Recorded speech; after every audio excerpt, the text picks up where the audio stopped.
anointing on your life, even though you're just serving and supporting the ministry and don't have your own business or your own platform yet. And because he does not have the power to reverse your favor, because the enemy does not have the authority to revoke your anointing, because the enemy does not have the ability to cancel your assignment, what he is trying to do is wear you out, wear you down, and bring you to this place called burnout, so that when the door opens, and tell somebody, oh, it will open, it will open, so that when you receive your release from this season, so that when prophetic fulfillment finally approaches, you won't have the energy, Anthony, you won't have the strength, you won't have the motivation to walk out of this into what's next. But I dare somebody to shout, the devil is a liar. I'm coming out of this into what's next.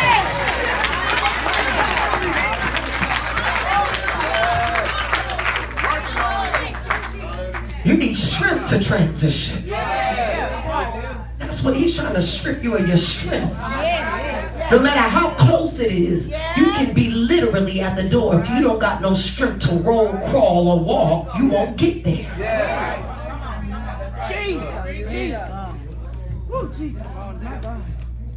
Our text, here in our text, in Exodus chapter 1, we find the Egyptians trying to drive the Israelites to this place of burnout.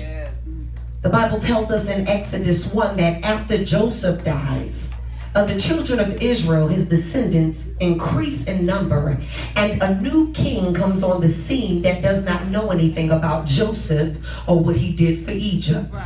You know what he did for Egypt. He saved Egypt when they were getting ready to go through 7 years of famine. Yes. And it says that the king notices the children of Israel. Tell somebody, they always notice. They always starts with a notice. They always notice. He notices the children of Israel. And he makes the statement, behold, look, the children of Israel are more and mightier than us. Come on, let's deal wisely with them so we're not overpowered. The text suggests that Pharaoh has an inferiority complex. He says, come, let's deal wisely with them so we're not overpowered. And the King James Version it says, therefore he set taskmasters over them to afflict them. Now King James says he set taskmasters over to afflict them. And then the NLT says something a little bit different. It says he set taskmasters over them, not only to afflict them, but it says hoping to wear them down. Wear them down. Came to expose the enemy today, to tell somebody Satan is trying to wear you down. Gradually wear you down. The enemy is trying to burn you out so that you have no energy to chase after God and tap into the next dimension of anointing that has been decreed over your life, so that you have no strength to give birth to what's locked up inside of you, so that you lose your desire to worship, so that you lose your expectation and you know what God said 10 years ago, so that you lose your faith in the things that God has promised concerning you, but most importantly, so that when you're released from Egypt, you have no strength to transition into your place of purpose. Somebody, this is about your place of purpose. This is not about your present. Because you look at your present and say, the attack and what I got don't add up. You're catching. You look at your finances, you look at your family, you look at your status, you look at your socioeconomic status, and you say, well, the attack that I'm under don't add up. Who am I? You're who God said you are. You are who God sees. See, the enemy can see who you are in a premature state. So he's not trying to kill you, he's trying to kill the deliverer in you. Because you look at myself and you look at yourself and say, well, who am I? I ain't nobody. But he sees the king in you. He sees the queen in you. He sees the deliverer in you. He sees the intercessor in you. He sees that anointing that's in you. He sees not who you are, but what you're gonna be. He sees nations in you.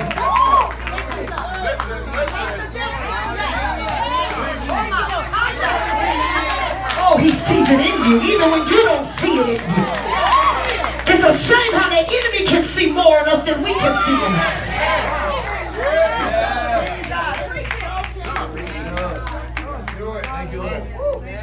Feel that thing. I'm a part there. There are some of us in here, we don't even know who we are in God. And that's why we subject ourselves to certain relationships. We subject ourselves to certain things. We allow certain things to go on that we know we should not even let go on. If you knew who you were, you would not allow certain things to happen in your life. If you knew who you were, women of God, there are certain things you wouldn't allow to happen to your body. If you knew who you were, men of God, there's certain mouthy women you just wouldn't even let in your space because you know that you're a king and kings are to be honored, not to be harassed. If you knew who you are,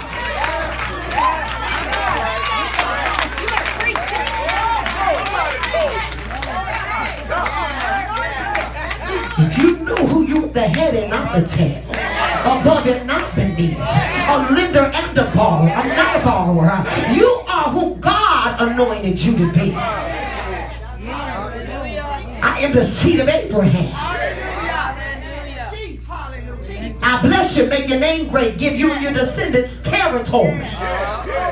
I'm somebody that God has decreed that he'll bless, make my name great, and give territory to. When you got a promise of being great, having a name, which means God is going to send your name to people's ear that will bless you, and when you understand that God has got territory for you, you have not even walked into, there are certain things that just are beneath you.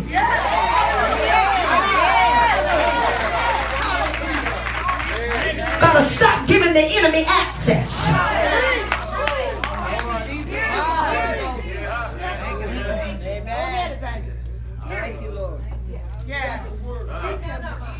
Gotta know who you are. The text says the Egyptians afflicted them. But if you take a closer look and examine the scriptures, you'll see the enemy is really just carrying out the covenant. I just talked about it, covenant. He's carrying out the covenant that was spoken concerning them way back in Genesis.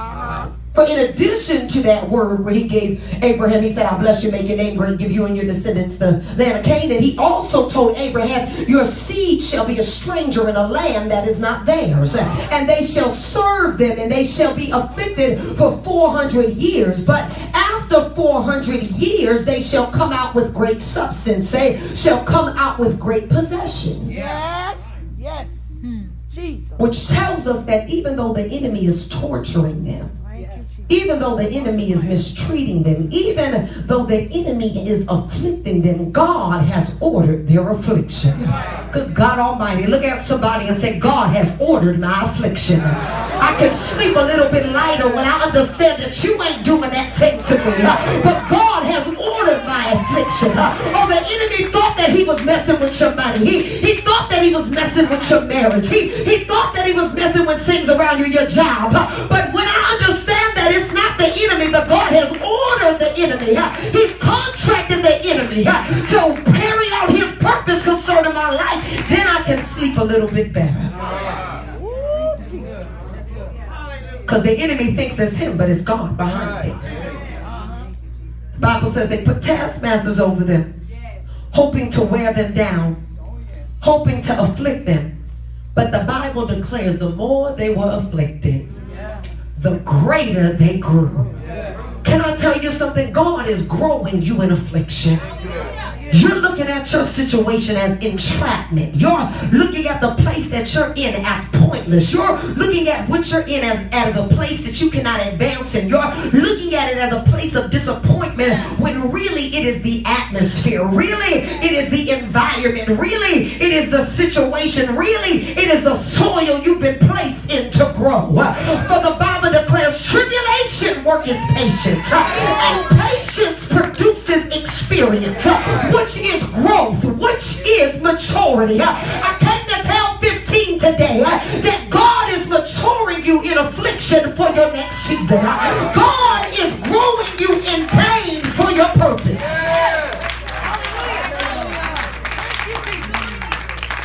Can get purpose without pain. There's a process you got to go through. Yes, it is. Many of us, I told somebody yesterday, they were looking at the glam experience, and they were saying, oh, you know, I want to do that, I want to do that. And I said, well, ho. You don't know what I've been through.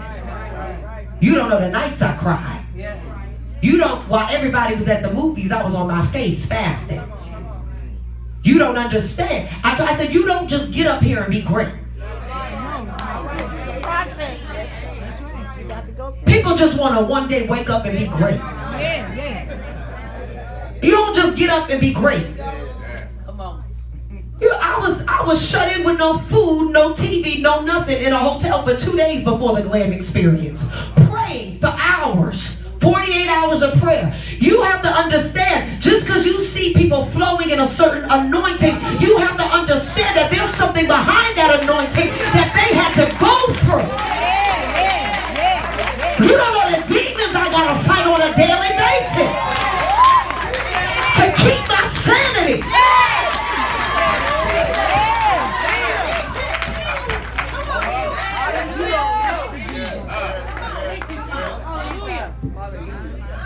Not the demons in you, the demons trying to get me. Because you think that preachers and everybody else don't go through nothing. We got to die daily too. Well, there's a demon on our trail every day. A cluster of them.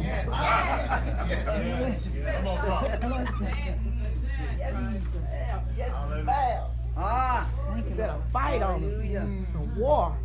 But God grows you in pain for your purpose. Yes. God grows you in pain for your purpose. Yes. I tell people all the time, you think I don't want to be married? I'm 30. You think I don't want kids? Watch it.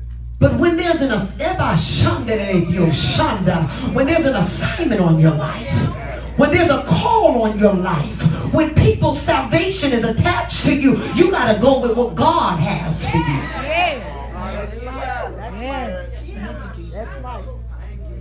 You got to go through pain for your purpose.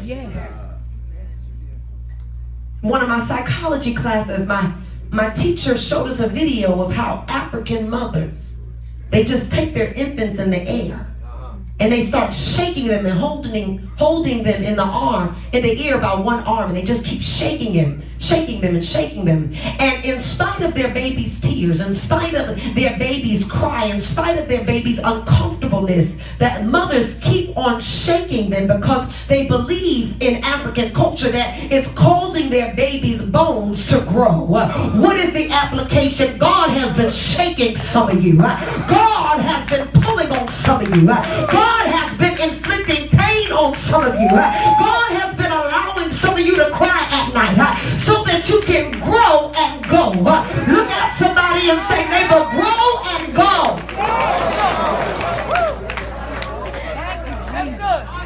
See, some of us want to go but ain't grown.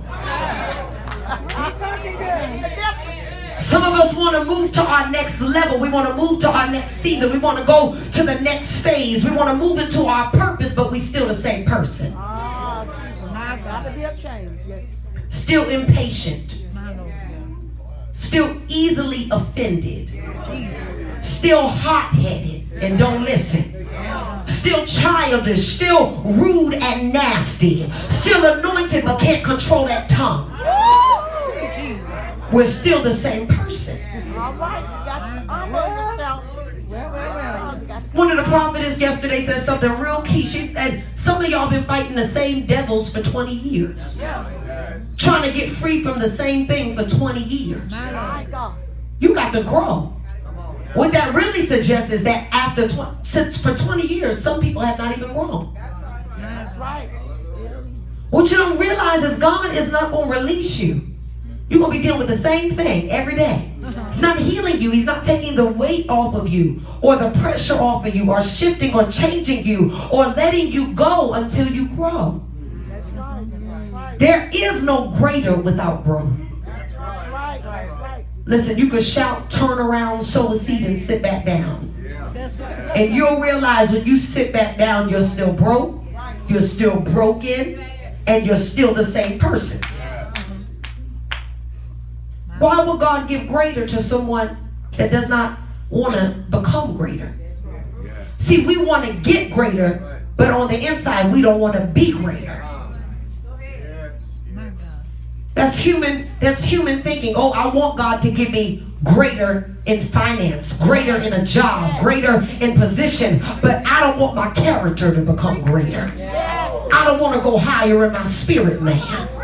I just want to get greater. I don't want to be Israel. I just want Canaan. All right, God. Talking good. Thank you, Jesus. And the reason people are not growing is, like I heard someone say one time, because they're dancing when they should be making a decision. Ah, my God, my God. I come from the school where we do dance, but you got to dance and decide. After you decide, then you seal it with a dance. Growth is a decision. You don't grow just because you're a part of a congregation. You don't grow because you come here every week and you sit there with an attitude. You don't grow because everybody around you is expanding. But you grow when you have identified your immature area and you have become intentional in developing it.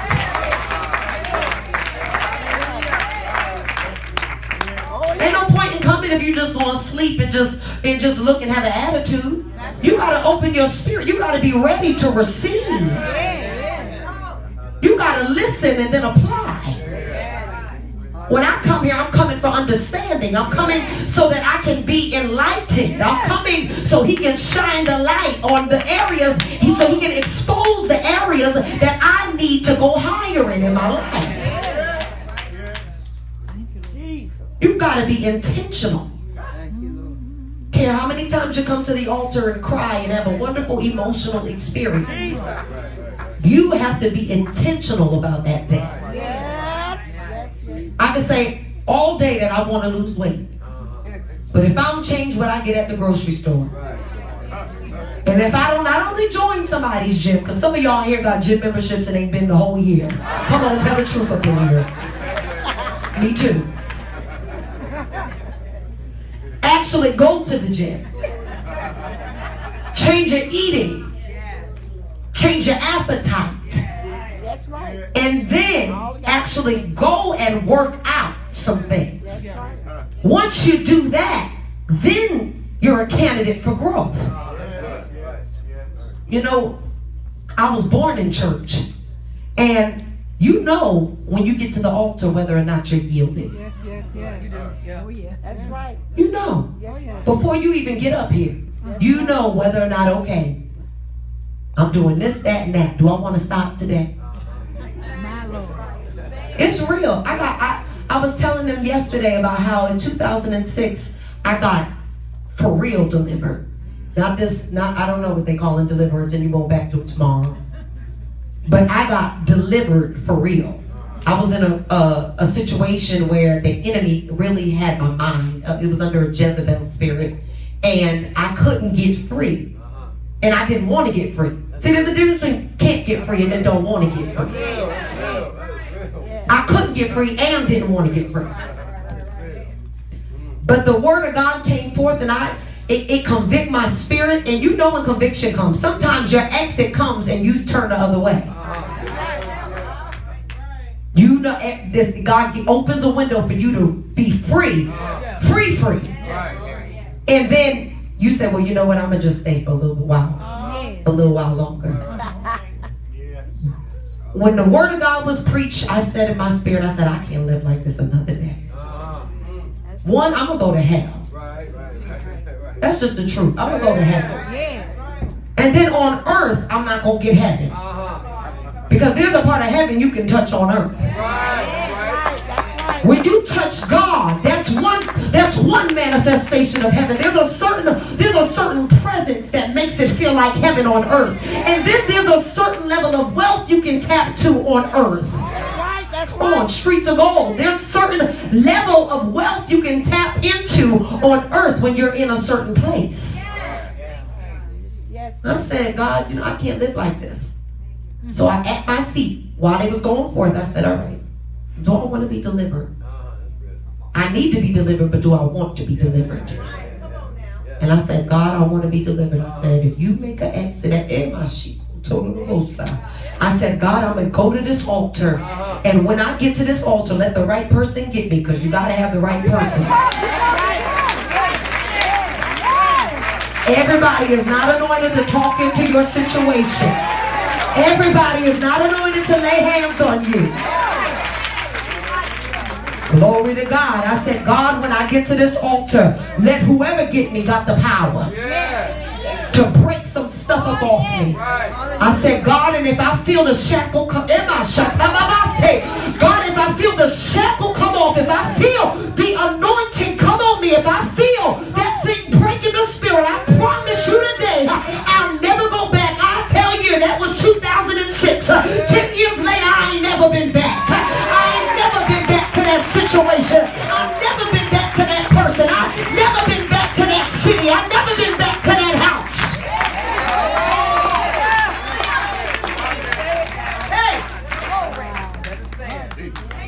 I call it an immediate deliverance.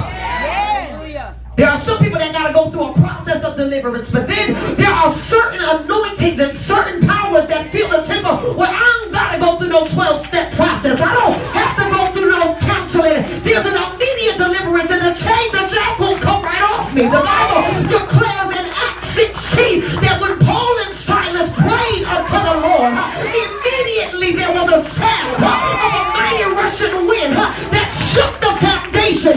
There are some praises that will shake the foundation of what you are in. And the praise shook the foundation, and chains immediately came off.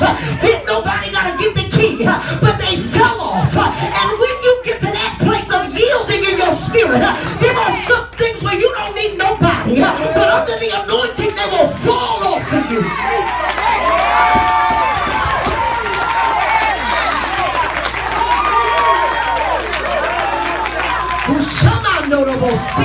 There are some things that'll just fall off of you under the anointing. You yield your spirit and open it up. There are certain things that'll just come right on off.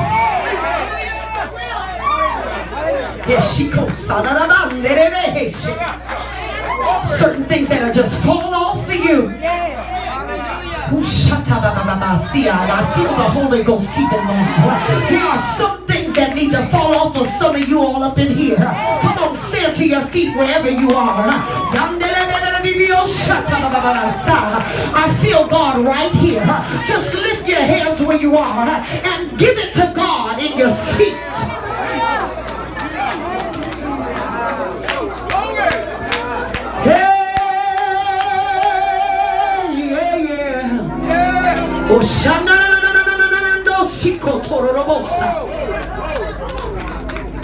Come on, musicians. Come on, right where you are. I got more to this message, but I feel God.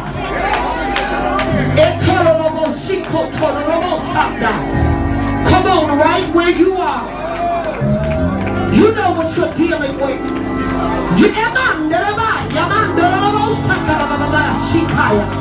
You know what you need the Lord to pull up off of you. You know the shackles that are on your feet that are keeping you from moving. You know the shackles that are on your arms that are keeping you from going forth. You know what you're dealing with. Out of your mouth right there.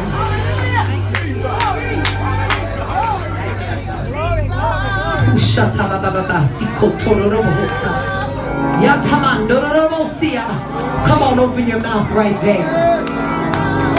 Open your mouth right there. Hey! Shut them up. Open your mouth right there. Yeah.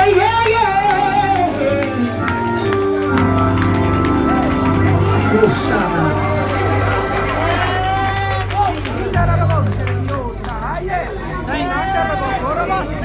Come on, right there. No music. Come to distraction. Open your mouth, Zion. Come on, open your mouth. Come on, open your mouth. Close those eyes. Open your mouth right here, Jesus. Come on, summons him this morning. Jesus. Come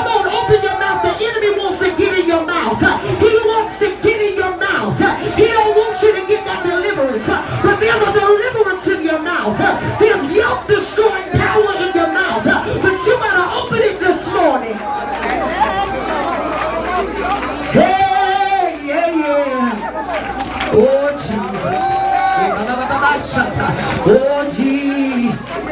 Oh, Jesus. Oh, Shandiri, oh, Shata, Babasiko. Oh, Jesus. Oh, Jesus. Oh, Jesus. Etokorobohosa. Yatana la lavando, Rosikaya. I feel him right there. I feel him right there. Come on, reach for it. Reach for it with your mouth. Reach for it.